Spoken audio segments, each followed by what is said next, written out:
હમણાં શરૂઆતમાં દુહો કીધો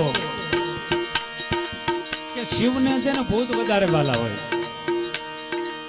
એને ઈ જ હાંચવી કે બાકી બીજાનું કોઈનું કામ નથી. કારણ કે ભૂતને હાંચવાના એ તો દાંડો જ કરી શકે, બાકી બીજાનું કામ નથી, કોઈ દેવનું કામ નથી. મારો કવિ કાગ એવું કે તો કેવો દાડો ભગતાઈ ગણ ભૂત ભજન કરો ભૂત નાથ ખતમ કરતા ન બતાય પણ કેતળ જીમ મરમા ગાય બંકર નાથ દમ નરપા બતાય તમરો કદમ કર કદમ કરતા કદમ કર સુંદર બાઈ બાઈ ના પડે પરમ પરમ બાપ કરી બધું બાવન કામ પુજાવન નાથ કરે દે કામ પુજાવન નાથ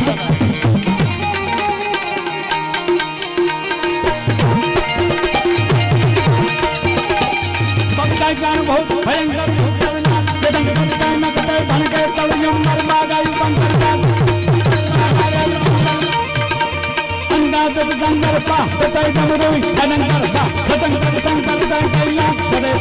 हर मोट घरी पशुपालन